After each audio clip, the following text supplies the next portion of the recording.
Hello, and you are back in the Velvet Room with Jokerthefool. This is our 50th episode, and today we'll be discussing New York City disliking their mayor for his incompetence, not his skin tone, and the role of lawfare in the culture war.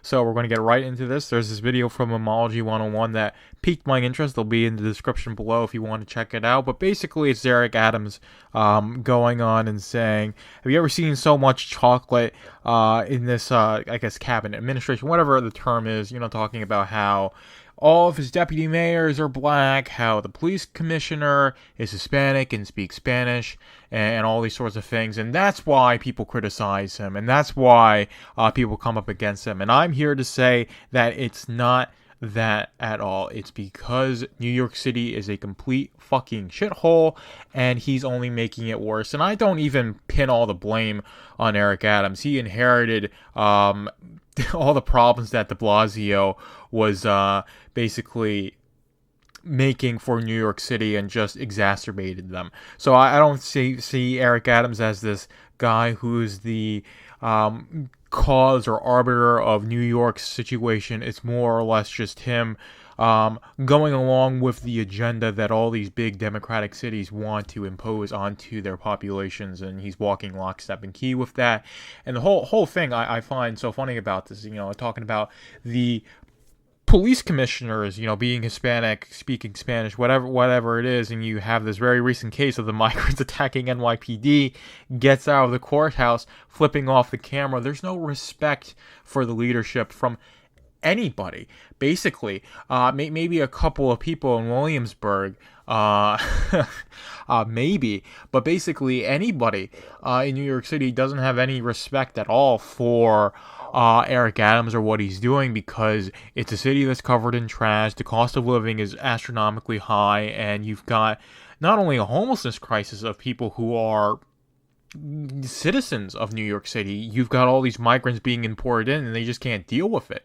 So it's just all these problems compounding onto New York City, making it worse. And Eric Adams isn't doing anything but just sitting on his hands and saying, well, look at me. I have the correct skin tone to be high enough on the progressive stack, and so are all the Goonies that I picked to be my yes men. And that means we're doing a good job, one. And two, it means anyone who says that we aren't doing a good job is just, an evil racist who doesn't want us to be in charge of New York City because, black people shouldn't be in positions of power. And I'm not here to say that. Like I said, I am here to say that Eric Adams and his administration are incompetent at their jobs. They are not doing it correctly. And also they're trying to solve problems that the state can't hope to fix, and they obviously can't see that, so they're just going to go doing what they're going to do, make New York City even more of a shithole than it already is. And like I said, this is him inheriting problems from de Blasio, him going lockstep and key with what the DNC, the federal government, the, dare I say, deep state wants him to do. So I hardly view him as the cause of the problem, more like a symptom of it, and one who just purely enables it. So I am not here, saying that Eric Adams is the reason why New York City is the way that it is. It's more like New York City got like this a long time ago, and Eric Adams was not in there to fix it. He's just in there to keep doing what he would be told to do, right? So that's really it, and that's why people don't like him, and that's why people don't like his administration, because people want their lives to improve, their lives to get better. People want to live in a place that isn't infested with trash, where the subways flood every time it rains a little bit too much. People want to live in a place that functions and actually works, and that's not New York City right now, and that's why people don't like Eric Adams. But I want to move into that. I want to take a little bit of a harder segue into the next topic, and we're going to talk about lawfare in the culture war. So this happened pretty recently, where Gina Carano, with the help of Elon Musk, who's going to be funding this, is suing Disney. It's basically for wrongful termination, because she was on The Mandalorian, I believe season 1, as the character Cara Dune, if I got that name correctly. And I think that was around the time, like, I got up to, her episode in The Mandalorian, or episodes, whatever, and I stopped watching it. So I got halfway through season 1 of Mandalorian, and I stopped watching it, and this whole, thing with Gina Carano came down, and I kind of turned me off from it. And then, seasons 2, season 3 of The Mandalorian, the Book of Boba Fett come out, and people were saying, it's not really that good, and all Disney Star Wars. But that's a little bit of a tangent. But the whole thing is that Gina Carano is suing Disney as a wrongful termination suit for having been let go from that role, her role in The Mandalorian. And of course, people have a lot of feelings about this. There are people who say this is a baseless, lawsuit. The judge is going to throw it out. It's ridiculous. She's just a whiny baby. She's got every right to be. Disney has every right to fire her, and yada yada. And I'm not here to say I don't know what's going to happen. It could be thrown out. It could be accepted. She could get paid massive damages. She could have to pay Disney damages. I don't know. Or Elon Musk would have to in his legal team. You know what I mean. I don't think that this is necessarily about what's going to happen in court. It's more or less that they're doing it, and that the state or using the state is a method of influencing the culture, right? So when you do these legal things, right, whether you're using the state to sue Disney, or you have like what DeSantis did with the Reedy Creek district against Disney, basically getting rid of it. So the state, while politics is downstream from culture, the state can be a cultural actor, or it can be involved in the culture war, or just the culture in general when stuff like this happens. We saw this in the Rippaverse with Lawfare, where there were bad actors, and I'm not going to say it was definitively vetoed because there's only consequential evidence with the obtuse gnome email account. But anyway, there are people who did not like Eric July or the Rippaverse, wanted that to be gone, so they basically trolled Good Shepherd's Ministry into suing,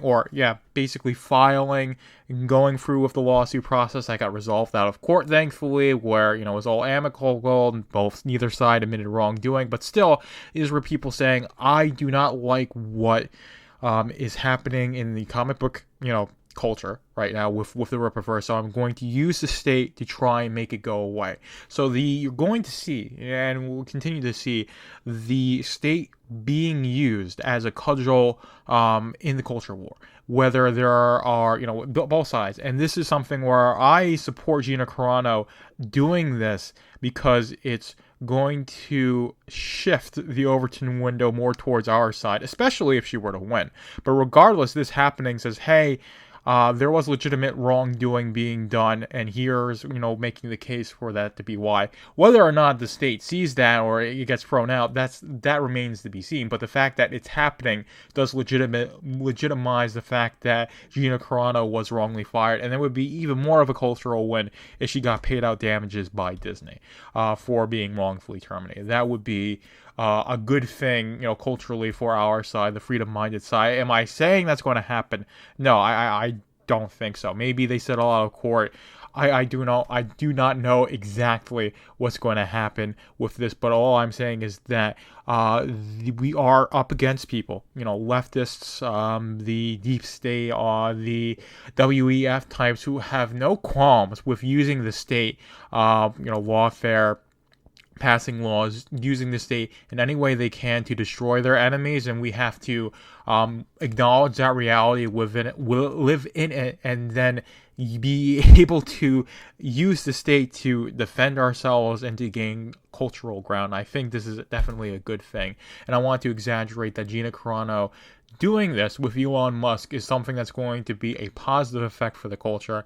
And of course, if it gets thrown out and the judge says this is ridiculous and all these sorts of things, it can definitely be a bit of a blow, but it's not going to be putting us back or putting freedom-minded people back towards it's not going to set us back. I would say, even if it doesn't go the way Gina would want it to go, or even if she doesn't win the suit, right? Which, I think there's a decent possibility that it could happen.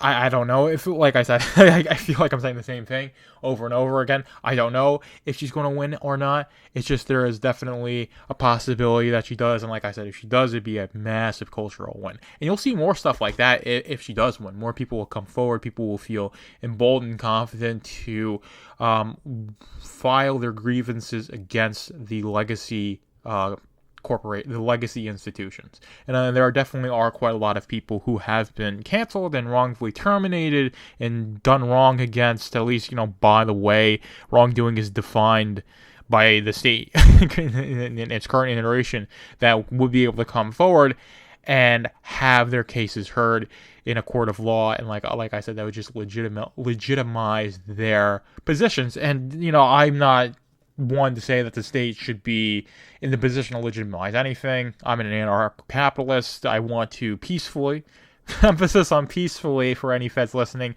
abolish the state. So I'm not one that likes the fact that when something like a lawsuit happens or a law gets passed, that means people view it as more legitimately, but that's the reality I live in. And as, saying that I acknowledge this reality that I live in, that people view the state as this legitimate actor. So if you do something through the state, like this lawsuit, and it goes through on Gina's side, that's going to be a big win for the culture. It's going to legitimize her standing far more, and the people who disagree with her, the people who do not like her, think she's ridiculous, think this whole case would have gone, not her way, and it does go her way, they're going to have to make that acknowledgement. They're going to have to concede that ground because the state is basically forcing them to. Will that happen? Like I said, I don't know. The nuts and bolts of this, the brass tacks of this case, it could be completely ridiculous, there could be no standing, but the fact that it's happening, I would say, is definitely a cultural win. And I do think that regardless of how it goes, more stuff like this is going to happen because it just puts the idea in the minds of the people who are more freedom-minded that this is something that can be done and something that should be done. I think with that, I'm going to leave it there. Thank you for listening to this podcast. Be sure to engage with it, like, comment, and subscribe. I'll definitely say that in the outro as well, which we're heading into now. Thank you for being in the Velvet Room with Jokerthefool. Be sure to like, comment, and subscribe, whether you're listening on YouTube, Rumble, Odyssey, or Substack. And be sure to subscribe to my Substack, velvetroompublishing.substack.com, to keep up with Machine to Man and all my other projects.